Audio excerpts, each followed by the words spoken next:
सन 2024 साली महाराष्ट्र लोकसेवा आयोगामार्फत घेण्यात आलेल्या राज्यसेवा परीक्षेत कोल्हापूरची गीतांजली गोपाळ साठे ही अनुसूचित जातीमध्ये राज्यात 7व्या क्रमांकाने उत्तीर्ण झाली आहे।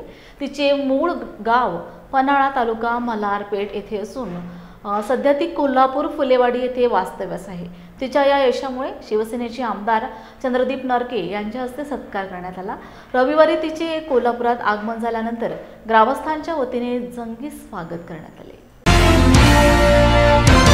महापुरुषांच्या विचारावर या ठिकाणी आम्ही आजपर्यंत काम केलेलं आहे आणि त्या कामाच्या बाजून डॉक्टर बाबासाहेब आंबेडकरांनी शिक्षण हे वाघिणीचं दूध आहे आणि ते जे घेईल तो गुरगुरल्याशिवाय राहणार नाही ही विचारधारा घेऊन मी माझ्या मुलांना या ठिकाणी उच्च विद्या विभूषित करण्याचा प्रयत्न केलेला आहे।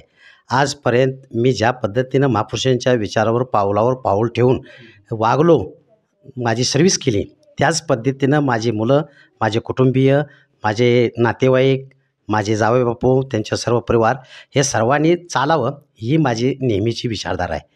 हे भविष्यामध्ये आपल्या समाजामध्ये जे तळागाळातला वर्ग आहे, जो बहुजन वर्ग आहे, तो बहुजन वर्ग शिकला पाहिजे, टिकला पाहिजे, वाढला पाहिजे, त्याची डेव्हलपमेंट आणि प्रोग्रेस झाली पाहिजे, हे सर्वात महत्त्वाचं आहे। कारण आज शिक्षणाचा लोकांनी बाजार मांडलेला आहे आणि हा बाजार म्हणत असताना त्या बहुजन वर्गाला शिक्षणापासून वंचित कसं ठेवता येईल यासाठीचे प्रयत्न चालू आहे। मग आमच्यासारख्या वंचिताचे हे यश अवर्णनीय आहे आणि या यशामध्ये तिला पाठिंबा देणारे सर्वजण, तिचे आई वडील, तिचे मिस्टर, आमचे सर्व कुटुंब, ह्या सगळ्यांना हा एक कौतुकाचा सोहळा आहे। आणि आमच्या घरातली जी येणारी मुलं आहेत त्यांच्यासाठी गीतांजली ही खूप मोठा आदर्श आणि प्रेरणा आहे। त्यामुळे आमच्या आपटे कुटुंबियांना गीतांजलीचा खूप खूप अभिमान आहे आणि तिच्या या यशामध्ये तिनं जे हे यश मिळवले आणि त्यासाठी जे तिनं अपार कष्ट घेतलेले आहेत त्या कष्टाला आम्ही सगळेजण अगदी भरभरून तिचं कौतुक करतो। की मला माझ्या बायकोचा फार अभिमान आहे, कारण तिचं शैक्षणिक करिअरच छान आहे। 10वी 12वी ती टॉपर होती, त्यानंतर इंजिनिअरिंग कॉलेज पण इंजिनिअरिंग पण तिने डिस्टिंक्शनमध्ये केलेलं आहे। त्यानंतर तिनं MPSCची 4 पोस्ट काढली, ही ती 5वी पोस्ट आहे आणि ती मुळात हुशार असल्यामुळे मला कळालं होतं की हिला आपण सपोर्ट केला तर तिचं यश निश्चित होईल। कारण ती आत्तापर्यंत जी 5व्या मेन्समध्ये ही इथंवर पोचली, यापूर्वी 4 मुख्य परीक्षा ती किंचित एक 5-6 मार्कामध्ये बाहेर पडत होती। आम्ही ठरलं होतं, अक्षरशः आम्ही परीक्षा असेल तर प्रत्येक सणवाराला गावी पण येत नव्हतो, 2-2, 3-3 महिन्यांना आम्ही कोल्हापूरला यायचो, पण सगळा वेळ आम्ही नोकरीतनं वेळ जो मिळेल कुठेही बाहेर फिरायला न जाता त्यावेळी अभ्यासाला हिला वेळ द्यायचो। त्यामुळे आज हे यश मिळवलं।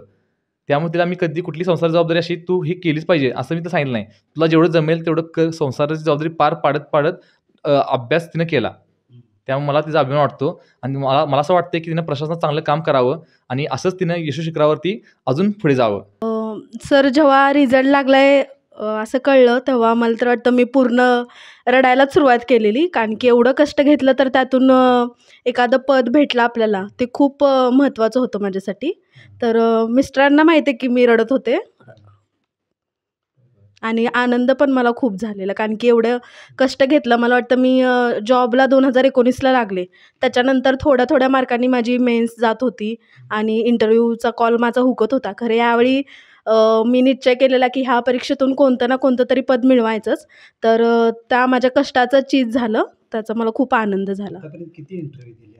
सर, मी ही माझी 5वी मेन्स होती आणि हा माझा पहिला इंटरव्ह्यू होता। सर, माझी घरची परिस्थिती म्हणजे माझे जे वडील आहेत ते निवृत्त मुख्याध्यापक आहेत, ते विवेकानंद जी शिक्षण संस्था आहे तर त्याच्यामध्ये होते। माझी आई गृहिणी आहे, माझा भाऊ इंटेलिजन्स ब्युरोमध्ये कार्यरत आहे आणि माझे पती PSI म्हणून मुंबई येथे कार्यरत आहेत। तसेच माझ्या ज्या सासूबाई आहेत त्या सरस्वतीबाई चुनेकर विद्यालय आहे त्याच्या मुख्याध्यापिका आहेत आणि सासरी अजून दीर आणि नणंद असे आम्ही आहे। सर, आदर्श म्हणाल तर मला पहिल्यांदा शिक्षण ज्यांनी तळागाळापर्यंत पोहोचवलं अशा महात्मा फुले आणि सावित्रीबाई फुले, तसेच कोल्हापूरचे राजश्री शाहू छत्रपती महाराज आणि भारतीय संविधानाचे जे ज्यांनी भारतीय संविधान दिलं भारताला, तर असे बाबासाहेब आंबेडकर यांचं पहिल्यांदा मला नाव घ्यावंसं वाटतं।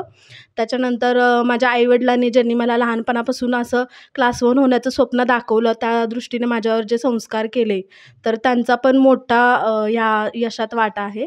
आणि लग्न झाल्यानंतर माझे पती ज्यांनी मला माझ्या प्रत्येक म्हणजे संघर्षामध्ये साथ दिली आणि मला नेहमी प्रोत्साहन दिलं की लग्न झाल्यानंतर पण तू हे करू शकतेस. तर असे माझे पती PSI आपटे आणि माझे इतर भाऊ आणि माझी जी सासरची मंडळी आहेत त्यांनी पण मला ह्या प्रवासात खूप सपोर्ट दिला. तर मला त्या सगळ्यांना ह्या यशाचं भागीदार म्हणावंसं वाटतं.